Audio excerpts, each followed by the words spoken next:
শিখছি। আমি দুনিয়াতে কোরআন পড়তাম, কোরআন বিশ্বাস করেছি, কোরআন পড়েছি, কোরআনের উপর আমল করেছি এবং কোরআনের উপর আমল করেছি। আর কোরআন থেকে এই 3টা প্রশ্নের উত্তর আমি পেয়েছি। জোরে বলেন সুবহানাল্লাহ। প্রিয় ভাইরা আমার, একথা বলার পরে রব্বুল আলামিন ফেরেশতাদেরকে ডাক দিয়ে বলবে, আমার ফেরেশতারা রে, যেই বান্দা 4টা প্রশ্নের উত্তর সঠিকভাবে দেয়া দিল, ওই বান্দার জন্য তার কবরটাকে জান্নাতের বাগান বানায় দে। সুবহানাল্লাহ। তাহলে মুমিন বান্দার জন্য আল্লাহর অর্ডারে কবরটাই জান্নাতের বাগান হয়ে যাবে। সুবহানাল্লাহ বলতে কি কৃপণতা করবেন নাকি? আমার প্রিয় ভাইরা, আল্লাহ রাব্বুল আলামিন এবার ফেরেশতাদেরকে বলবে, আরে আমার ফেরেশতারা রে, ওই কবরটাকেও তোরা প্রশস্ত করে দে। আল্লাহু আকবার। কবরটাকে জান্নাতের বাগান বানায়া কবরটাকে প্রশস্ত করে দেওয়া হবে। আর ওই বান্দার সঙ্গে ওই বান্দা একা থাকবে না। আমরা তো জানি কবরের মধ্যে মারা গেলে আমরা একা থাকবো নাকি? একা থাকবো? প্রিয় ভাইরা আমার, আমরা কিন্তু কবরের মধ্যে একা থাকবো না যদি মুমিন হয়। মুমিন বান্দা আমি আপনি যদি হতে পারি, তাহলে কবরের মধ্যে মুমিন বান্দার একা একা ভয় লাগবে। এজন্য মুমিন বান্দার সঙ্গে আরেকটা জিনিস সঙ্গী হবে। মুমিন বান্দা দুনিয়াতে যত নেক আমল করেছিল, এই সব নেক আমলগুলো, ভালো আমলগুলো মুমিন বান্দার কবরে গিয়া তার পাশে এসে দাঁড়ায়া বলবে, রে রে মৃত ব্যক্তি, তুমি ভয় করো না, তুমি চিন্তা করো না, কবরের মধ্যে আমি তোমার দুনিয়ার নেক আমল, আমি কবরের ভিতরে তোমার সঙ্গী হয়ে গেলাম। সুবহানাল্লাহ। তাহলে আমরা ইমানদার হলে কবরের মধ্যে আমাদের ভয়। আমার প্রিয় ভাইয়েরা, তাহলে গভীর মনোযোগ দিয়ে শুনেন, মুমিন বান্দা যদি হয়, কবরের ভিতরে মুমিন বান্দা সওয়াল জবাবের পরে এবার কবরের মধ্যে শান্তি দেখে আল্লাহর কাছে বলবে, আল্লাহ ও রব্বুল আলামিন, আপনি তাড়াতাড়ি কিয়ামত সংগঠিত করে দেন। সুবহানাল্লাহ। আল্লাহ কি বলবে? মুমিন বান্দা কি বলবে? আল্লাহ আপনি তাড়াতাড়ি কিয়ামত সংগঠিত করে দেন। কেন বলবে প্রিয় ভাইয়েরা আমার? মুমিন বান্দা দেখবি কবরের ভিতরে এত আরাম, কবরের ভিতরে এত শান্তি। তাহলে কবরের মধ্যে যদি এত আরাম হয়, কবরের মধ্যে যদি এত শান্তি হয়, তাহলে না জানি কবরে এত শান্তি হলে আল্লাহ রাব্বুল আলামিন কিয়ামতের পরে জান্নাতে দিলে আরো না জানি কত শান্তি পাওয়া যাবে। জান্নাতে যাওয়ার জন্য মুমিন বান্দা তাড়াতাড়ি কিয়ামত সংগঠিত করতে বলবে। সুবহানাল্লাহ। কিন্তু যদি মুমিন বান্দা না হয়, বদকার বেঈমান যদি হয়, তাহলে তার অবস্থাটা কেমন হবে? আল্লাহ রাব্বুল আলামিন কোরআন মাজিদের মধ্যে সূরা মুমিনুনের 99 নম্বর আয়াতে আল্লাহ রাব্বুল আলামিন বলেন, যারা জানেন আমার সঙ্গে তেলাওয়াত করেন। আল্লাহ রাব্বুল আলামিন বলেন, হাত্তা ইযা জাআ আহাদাহুমুল মাউত ক্বালা রাব্বিরজিউন। আল্লাহ রাব্বুল আলামিন জানাচ্ছেন, যদি বদকার বান্দা হয়, মৃত্যু যখন তাদের কাছে আসবে, মৃত্যু আসার পরে সে তখন ডাইরেক্ট বলবে, মৃত্যু আসার পরে সে বলবে, কি বলবে দেখেন, আল্লাহর কাছে বলবে, আমাকে যদি আর একটুখানি, হে আমার রব, আমাকে যদি একটুখানি সময় দিয়ে দাও, আমাকে দয়া করে একটু দুনিয়াতে প্রেরণ করো। দুনিয়াতে প্রেরণ করতে বলবে। তার মানে মালাকুল মাউত যখন আপনার সামনে আসবে, মালাকুল মাউতকে দেখে দুনিয়াতে যদি গুনাহ করেন, তাহলে ভয়ের চোটে বলবেন, আল্লাহ রাব্বুল আলামিন আমাকে একটু সময় দিয়ে দাও, আমাকে একটু সময় দিয়ে দাও, আমাকে আর একবার দুনিয়াতে প্রেরণ করো। কারণ দুনিয়াতে কেন প্রেরণ করতে বলবেন?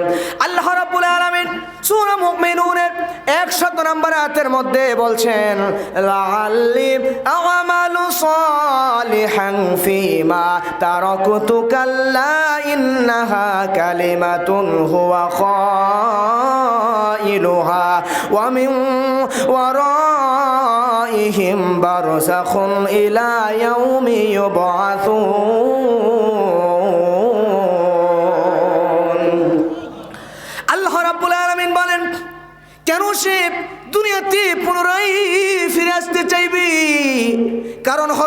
এই বান্দা বলবে আল্লাহ আর একবার দুনিয়াতে দাও, যাতে আমি দুনিয়াতে এবার যা সৎকর্ম করতে পারি, যা আমি করি নাই।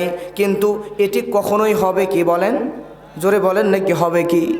মৃত্যু কাছে চলে আসছে, দুনিয়াতে সুদ খেয়েছে, ঘুষ খেয়েছে, দুনিয়াতে জেনা ব্যভিচার করেছে, সাধারণ মানুষের উপর জুলুম করেছে, অন্যায় করেছে, পাপাচারে সবসময় লিপ্ত থেকেছে, মোবাইলের মধ্যে অশ্লীল ভিডিও দেখেছে, পরনারীর সঙ্গে পরকীয়া প্রেম ভালোবাসায় লিপ্ত হয়েছে।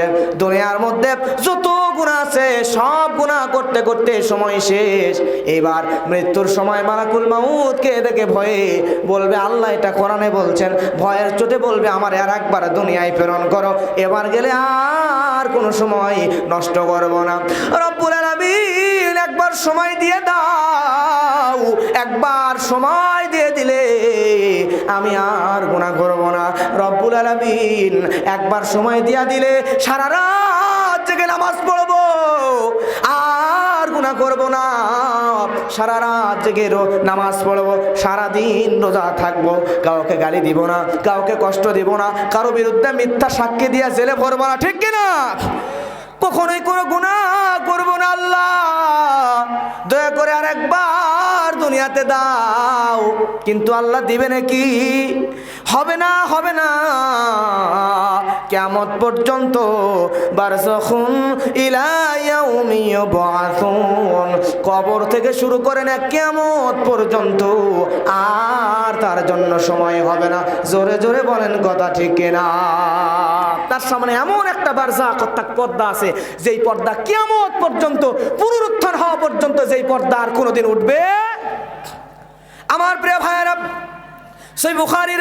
সহিহ বুখারীর হাদিস, আল্লাহর নবী কি বলছেন দেখেন, ইন্না আহাদাকুম ইযা মাতা উরিদা আলাইহি মাকআদুহু বিল গাদাতি ওয়াল আশিয়্যি। আল্লাহর নবী সুন্দর করে বলছেন, তোমাদের মধ্যে যদি কেউ মারা যায় তাহলে তার আবাসস্থল সকাল সন্ধ্যায় তার সামনে নিয়ে আসা হয়। সুবহানাল্লাহ বলবেন না? নবীজি আমার হাদিসের পরের অংশে বলছেন, ইন কানা মিন আহলিল জান্নাতি ফামিন আহলিল জান্নাহ। আল্লাহু আকবার।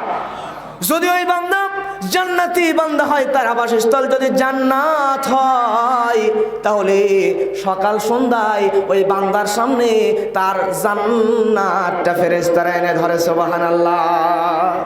কবরের মধ্যে আমি আপনি শুয়ে আছি, এবার ফেরেশতারা সকালে একবার আসলো, বিকালে একবার আসলো, আসার পরে জান্নাতটা আপনার আমার চোখের সামনে ধরলো।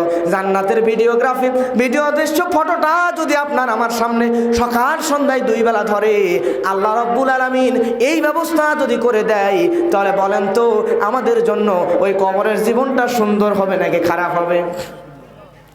নবী আমার হাদিসের পরের অংশে বলছেন, وَإِنْ كَانَ مِنْ أَهْلِ النَّارِ فَمِنْ أَهْلِ النَّارِ।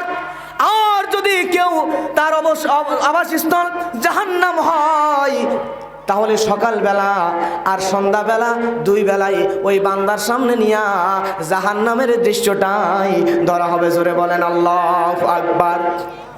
তাহলে জাহান্নামী হলে জাহান্নামের দৃশ্য দেখাবে, আর জান্নাতি হলে জান্নাতের দৃশ্যটা দেখাবে। কখন পর্যন্ত, কোন অবস্থান পর্যন্ত চলবে? ফায়ুখালু হাযা মাকআদুকা হাত্তা ইয়াবআসাকা আল্লাহু ইয়াওমাল কিয়ামা। আল্লাহর নবী বলেন, এই অবস্থা পুনরুত্থান হওয়া পর্যন্ত, কিয়ামত পর্যন্ত ওই মুমিন এবং ওই মুনাফিক, কাফের, বদকার এবং নেককার বান্দার সঙ্গে হতেই থাকবে, হতেই থাকবে, হতেই থাকবে। সুবহানাল্লাহ। মুমিন হলে প্রত্যেকদিন সকাল এবং সন্ধ্যায়, এবং বদকার হলো প্রত্যেকদিন সকাল এবং সন্ধ্যায়। মুমিন হলে আবাসস্থল জান্নাতকে দেখতে পাবে, আর কাফের, বদকার হলে তার আবাসস্থল জাহান্নামের দৃশ্য তার সামনে ধরা হবে। জোরে বলেন না আল্লাহু আকবার। আমার প্রিয় ভাইয়েরা, আর এই কবর এমন একটা জায়গা, যদি কোনো মানুষ আখিরাতের প্রথম স্টেপ, প্রথম থানা, প্রথম ঘাঁটি, প্রথম স্টেশন কবর, এই কবর থেকে আমি আপনি যদি বেঁচে যাই, তাহলে কবর থেকে বেঁচে গেলে আল্লাহ রাব্বুল আলামিন পরবর্তী সব স্টেপ থেকে আমাদেরকে বাঁচিয়ে দিবেন। সুবহানাল্লাহ। তার মানে আমি আপনি যদি কবরের মধ্যে বেঁচে যাই, কোথায়?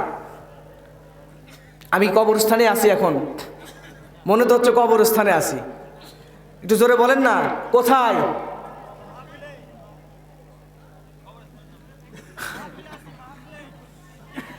আমি বলছি যে কবর থেকে বেঁচে গেলে সব জায়গায় বেঁচে যাবে। এবার জোরে বলেন না আওয়াজ দিয়ে, আমি একটু মানে শান্তি পেতেছে আপনাদের আওয়াজটা শুনে। জোরে বলেন না কোথায় বেঁচে গেলে সব জায়গায় বেঁচে যাবেন, আর একটু জোরে বলেন। প্রিয় ভাইয়েরা আমার, আখিরাতের প্রথম স্টেশন, প্রথম থানা হলো কবর। এই কবর থেকে যদি বেঁচে যান তাহলে আল্লাহ রব্বুল আলামিন পরবর্তী সব স্টেপ, সব ধাপ থেকে আমাদেরকে বাঁচায়া দিবেন। এইবার মুসলমানের মতো, বীরের মতো জোরে